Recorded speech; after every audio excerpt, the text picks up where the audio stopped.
first against... Nothing. Let's go. Joao, let's go, man. Vasala! Donald Trump is facing the toughest dilemma of his presidency, and he needs to decide in the coming weeks, maybe days. On one side, more than 2,000 Iranian protesters massacred in the last 48 hours. A capital city of 15 million people running out of water. Protests in 153 cities. People shouting in the streets. President Trump, we need your help.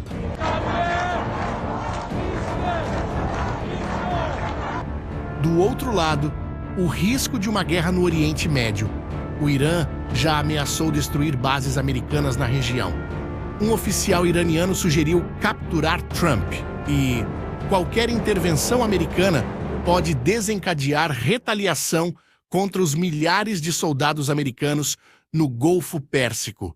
Mas, segundo reportagens publicadas no Wall Street Journal e New York Times, the discussions have already started. Trump is receiving reports on military options. His administration is debating not if, but how to attack Iran. But how did we get here?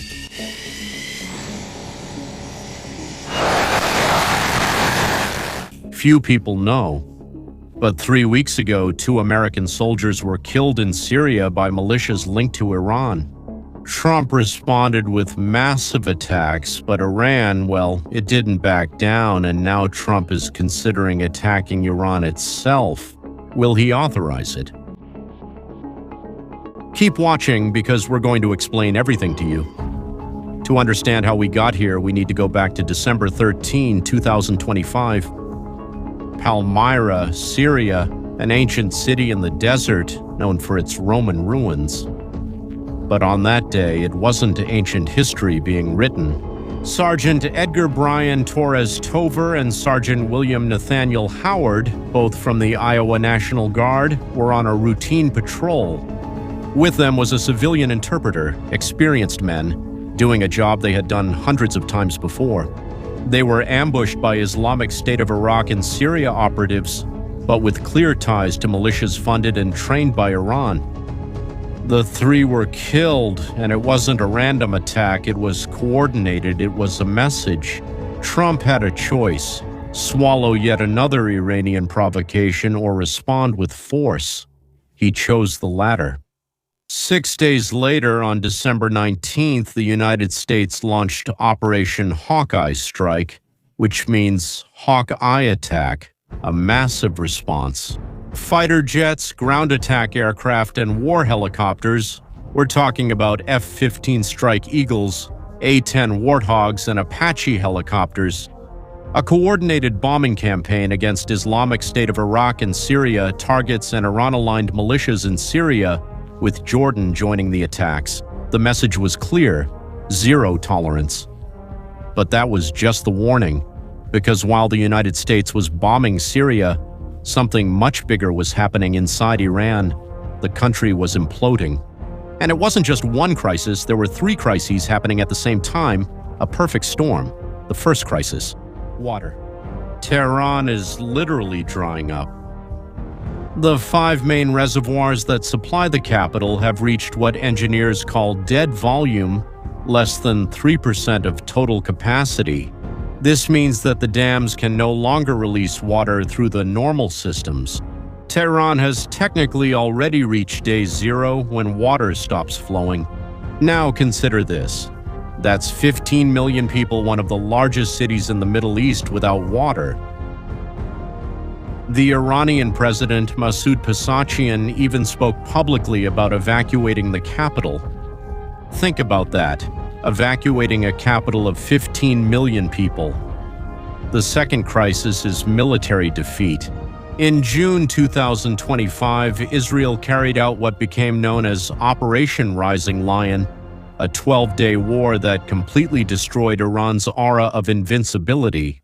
Israel attacked nuclear facilities in Natanz and Fordow, killed dozens of commanders of the Iranian Revolutionary Guard, destroyed missile capabilities, and delayed Iran's nuclear program. In decades, the Iranian regime lost its military backbone and, worse, lost the myth that it was untouchable.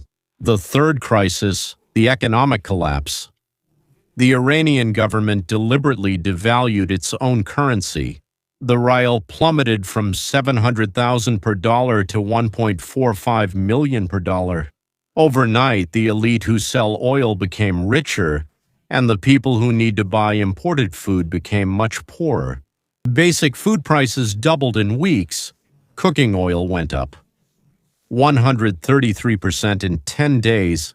Eggs doubled in price and rice increased by 30%. And Bank Mali, the largest state-owned bank in Iran, suspended cash withdrawals after a bank run. 3 crises: water, military defeat, economic collapse, and on December 28, 2025, the Iranian people said enough. The protests began peacefully. They were about the economy, high food prices, and struggling to survive. President Pezeshkian even admitted publicly, "I am to blame, we are to blame." But the protests didn't stop. On the contrary, they grew and changed. People were no longer asking for cheaper bread, they were asking for the end of the regime. Phrases like "death to the dictator" and "death to Khamenei" echoed through the streets of 153 cities across the country, and that's when the regime panicked. On January 8, 2026, the government cut off the internet, and connectivity dropped to less than 1%, a total blackout. Ow. And when the cameras went dark, the massacre began. Security forces were ordered to shoot to kill. No more rubber bullets, live ammunition, heavy machine guns, snipers, even armed drones against protesters. January 11th, Robina Aminian, 23 years old, a Kurdish fashion design student at Shariati University in Tehran, went to a protest. A young woman with dreams, with her whole life ahead of her, was killed by a gunshot to the head at point-blank range by security forces. She became a symbol, a face, a name among thousands. Mehdi Zarparvar, 39 years old bodybuilding champion from Hasht, was shot dead during protests. A doctor from Tehran told journalists that 6 hospitals where he worked recorded at least 217 deaths in a single night, most of them from live ammunition. Even worse, authorities were removing bodies from hospitals. Secret burials. The most conservative estimates speak of 2,000 dead in 48 hours, while some opposition groups claim between 6,000 and 12,000. The truth is, nobody knows for sure because there's no internet, no independent journalists, only darkness. And while the regime was massacring its own people, something bizarre was happening. The elite was fleeing. The family of Mohammad Bagher Ghalibaf, president of the Iranian parliament, applied for a French political visa. Former President Rouhani's nephew also tried to flee. The same men who shouted "death to America" in their speeches were begging for refuge in Europe. And then Iran made a fatal mistake. The Iranian government declared that it is ready to attack American bases if there is an offensive by the United States. President Trump vowed to respond to the Iranian regime's crackdown. A mistake that nearly changed everything directly threatened the United States. The Iranian parliament warned that American bases in the Middle East would be legitimate targets if the United States intervened. An Iranian official even suggested that Iran should capture Trump, just as Trump captured Maduro. At the same time, Trump tweeted, "Iran is looking at freedom like never before. The United States is ready to help." And according to reports from the Wall Street Journal, discussions at the Pentagon have already begun. Not about whether to attack, but about how to attack. General David Petraeus, former commander of CENTCOM, the American Central Command responsible for the Middle East, publicly explained the menu of options the United States has. He knows his stuff. He'd be the one to lead this operation.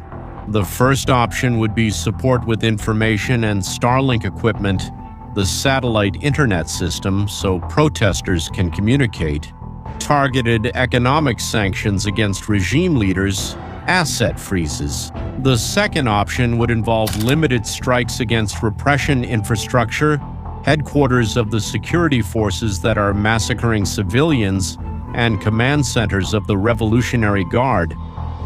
The third option would be a broader air campaign, targeting missile facilities, military bases, and all of that. Petraeus emphasized that this can be done without boots on the ground, using drones, cruise missiles, and unmanned systems. But here is the dilemma. If the United States does not act, the massacre will likely continue. The regime could crush the protests with bloodshed, as it already did in 2019, and the protesters who are asking for American help will feel abandoned. But if the United States acts, the consequences could be catastrophic. Iran has already promised to retaliate against American bases. Thousands of American soldiers are in the Persian Gulf right now. The Strait of Hormuz, through which 20% of the world's oil passes, could become a war zone. And history shows that interventions in the Middle East rarely end as planned. Trump is caught between two bad choices, and the clock is ticking, because inside Iran, the regime is showing signs of collapse. Intelligence reports indicate that there is an emergency plan for the supreme leader, Ali Khamenei, to flee to Russia. That's what analysts call the Assad model, a reference to the Syrian dictator Bashar. He fled to Moscow when his regime collapsed. Khamenei would be following the same path, seeking refuge in Russia. If the situation in Tehran becomes unsustainable, cities are falling. Mashhad, the second largest city in Iran, Khamenei's hometown, considered sacred by Shiites. There, protesters forced security forces to retreat. Videos show police cars on fire in the city center. Bandar Abbas, the strategic port on the Persian Gulf, crucial for oil exports, protesters took control. 153 cities are protesting and the government is losing ground. Military analysts have identified 3 possible scenarios for the coming weeks. The first scenario would be fragmentation. The central government would lose control of the outskirts. Kurdistan, Baluchistan, Khuzestan would separate. Iran would break into several pieces in a civil war. The second scenario would involve a military coup. Remnants of the Revolutionary Guard or the regular army would overthrow the religious leadership. A military junta, that is, a group of generals in power, would take over and try to negotiate a transition, presenting themselves as the saviors of the state. The third scenario would be total collapse: water, energy, and security. Infrastructures would fail simultaneously. Millions of water refugees would flee Tehran, a humanitarian catastrophe that would force international intervention. And Trump needs to decide not in months, but in weeks, maybe days. Because with each passing day, more people will die, cities will run out of water, and chaos will deepen. This is not a crisis like the others in the Middle East. It's not about oil. It's not about abstract democracy. It's about 15 million people who are going to be left without water. It's about thousands being massacred. While the world watches, it's about what the United States will do as the state collapses in real time. Whatever the decision, there will be consequences. Trump promised no more wars in the Middle East, but now he's looking at military reports, watching videos of protesters being killed, looking at the region's biggest humanitarian crisis in decades. The question remains, will he act? The coming weeks could shape the future of Iran and possibly the entire Middle East. And you, what do you think? Should the United States intervene militarily in Iran, or stay out and let the protesters fight on their own? Leave your opinion in the comments. If this video made you think, share it with someone who needs to know what's happening and subscribe to the channel so you don't miss the next analyses. See you next time.